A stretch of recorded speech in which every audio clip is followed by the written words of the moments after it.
మెడ్రాస్ నుంచి ఢిల్లీ వెళ్తూ ఉంటే వాళ్ళు హైదరాబాద్లో వచ్చేవారు. ఢిల్లీ ఎయిర్పోర్ట్లో దిగిన తర్వాత నేను ఒక ముగ్గురు వ్యక్తుల్ని చూశాను. ఒకటి శ్రీ వెంకయ్యనాయుడు గారు. ఆయన దిగిన తర్వాత ఆయన లగేజ్ ఆయన తీసుకుంటేనే కానీ కారులోకి వెళ్ళేవారు కాదు. ఎవరో వచ్చి అసిస్టెంట్ వచ్చి లగేజ్ తీసుకెళ్తే ఒప్పుకునేవారు కాదు.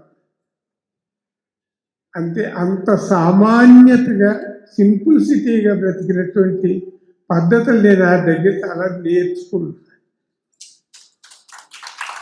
నాకు బాగా గుర్తు, రామ్విలాస్ పాస్వాన్ గారు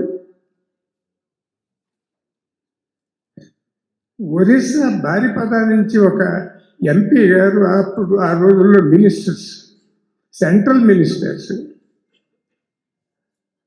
వాళ్ళకి పిలిచితే ఏ పాస్వాన్ ఇట్రా అంటే చెత్త నమస్కారం పెట్టి అంత ఇదే వ్యక్తి వెంకయ్యనాయుడు గారు. పార్లమెంటులో నేను చూసినటువంటి టీవీలో కానివ్వండి,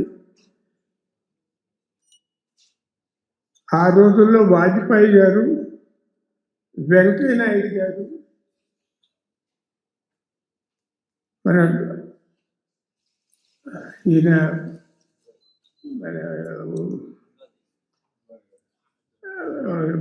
పుట్టుకతోనే వచ్చినటువంటి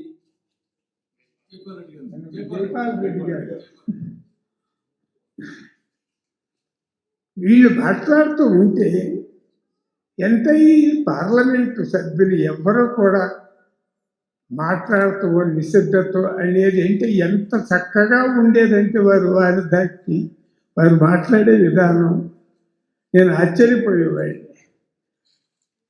ఇది నా జీవితంలో కొన్ని నేర్చుకున్నటువంటి, వారి దగ్గర నుంచి నేర్చుకున్నటువంటి కొన్ని అనుభవాలు. ఇట్లాగే నేను ఒక 2-3 గుర్తులు, జ్ఞాపకాలు మీ అందరి ముందు పంచుకోదలుచుకున్నాను.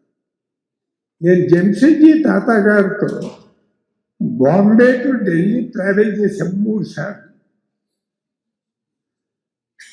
ఆయన కూడా అప్పుడు chairman of the air India.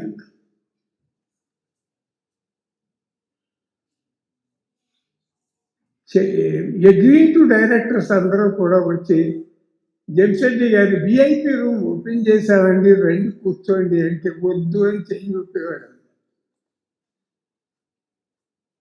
అంటే ఈ బ్యాగ్ పట్టుకోవడానికి అసిస్టెంట్ వచ్చా కానీ ఒప్పుకునేవాడు కాదు. అలాగే ధీరుభాయ్ అంబానీ గారితో నేను 3 సార్లు Hyderabad to Bombay to Chennai travel చేశాను. ఆయన కూడా అంతే.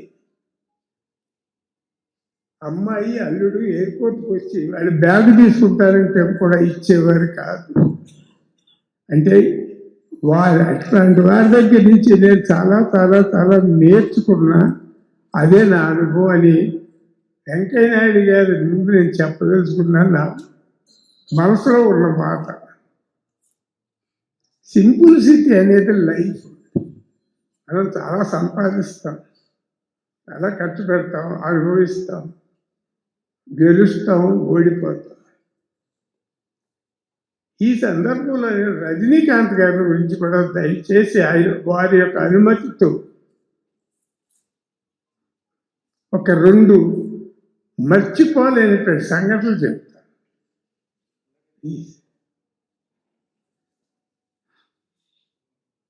అఫ్కోర్స్ వారితో నేను 9 సినిమాలు చేశాను. అటు అన్నిటికంటే ముఖ్యంగా నేను మర్చిపోలేని 2 సంఘటనలు, వారు ఏమనుకోకపోతే,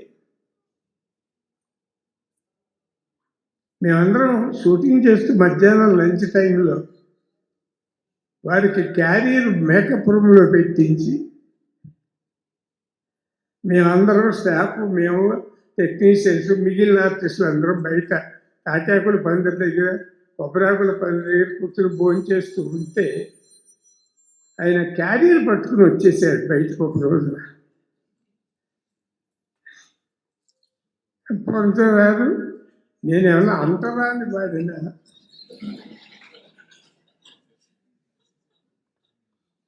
నన్ను ఎందుకు 4 గోడల మధ్యన బంధించి మీరు హాయిగా పందుల కింద కూర్చొని మాట్లాడుకుంటూ చక్కగా కబుర్లు చెప్పుకుంటూ భోజనం చేస్తున్నారు, నాకు ఇక్కడ అవకాశం ఇవ్వరా?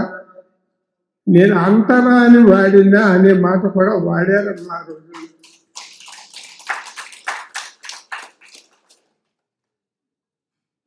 అంటే చాలా ఇన్సిడెంట్స్ ఉన్నాయనుకోండి వారి గురించి నేను చెప్పాలంటే, కానీ నాకు బాగా గుర్తుగా మనసులో నాటుకుపోయినటువంటి ఇన్సిడెంట్ చెప్తున్నాను. అందాకాలం రిలీజ్ అయిన తర్వాత కలకత్తా డిస్ట్రిబ్యూటర్స్ రజనీకాంత్ గారిని తీసుకురండి ఇక్కడికి అని బతిమాలారు. ఎక్కడికి? కలకత్తాకి వెళ్దామా సార్? రజనీకాంత్ గారికి వెళ్దామండి అన్నారు. సక్సెస్ హుషారులో ఉన్నారు వారు, నేను కూడా.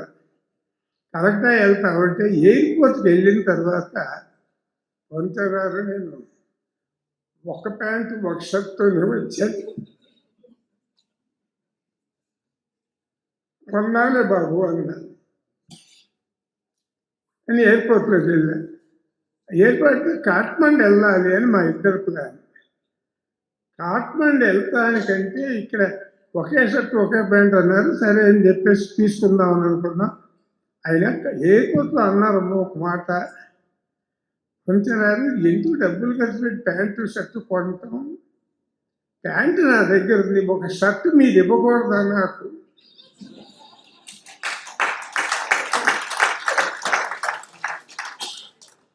దయచేసి ఏమనుకోవాలి.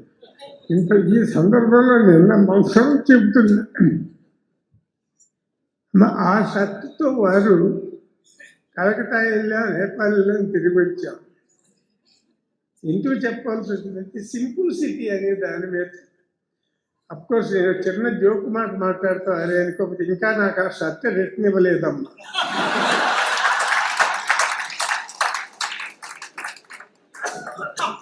నేను మొన్న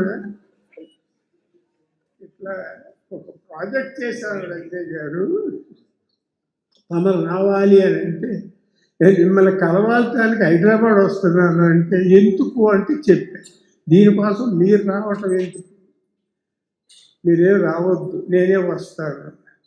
నిన్న ఎయిర్పోర్ట్కి వస్తాను అంటే మీరు వస్తే నేను అక్కడి నుంచి తిరిగి వెళ్ళిపోతాను, కానీ నేను అక్కడ కూరుకు రాను అని. అది అమ్మ సింపుల్ సిటీ. లైఫ్లో మనం చాలా పెరుగుతున్నాం, చదువుతున్నాం. ఇక నేను మురళీమోహన్ గారి గురించి చెప్పవలసిన అవసరం లేదు. మీ అందరికీ తెలిసిన వ్యక్తి, తెలిసిన మనిషి. నేను ఆయనకి ఒకవేళ ఇంట్రడ్యూస్ చేశాను సినిమా ఇండస్ట్రీలో అనే కృతజ్ఞత ఆయనే ఇదయ్యారు. కానీ పూర్ణచంద్రరావు అనే ఒక వ్యక్తిని మర్చిపోయినటువంటి మళ్ళా మీ అందరికీ, ప్రజలకి, ఫిల్మ్ ఇండస్ట్రీ వారికి నన్ను మళ్ళీ గుర్తు చేసి ఆయన 50 సంవత్సరం సినిమా ఎంట్రీ డేలో నన్ను మళ్ళీ పూర్ణచంద్రరావు అనే ఆయన ఒక ఆయన అడవిలో కూర్పులో బ్రతికే ఉన్నాడు అని గుర్తు చేసినటువంటి వ్యక్తి ఆయన. ఇంతకంటే నేను మీ అందరికీ నేను ఆహ్వానాన్ని మన్నించి మీరు అందరూ వచ్చి నన్ను బ్లెస్ చేసినందుకు నేను బ్రతుకున్నంతకాలం మర్చిపోలేని ధన్యవాదాలు తెలియజేస్తున్నాను మీ అందరికీ. చాలా చాలా చాలా చాలా కృతజ్ఞతలు. Thank you very much. ఇంతకంటే నేను ఎక్కువ చెప్పి మైక్ దగ్గర మాట్లాడే అలవాటు కూడా నాకు ఇంతవరకు లేదు. ఏదో చిన్న సంతోషం మీరు అందరూ వచ్చి నన్ను ఆశీర్వదించినందుకు, ఆ సంతోషంలో ఈ 4 మాటలు మాట్లాడగలిగాను. చాలా చాలా థ్యాంక్స్.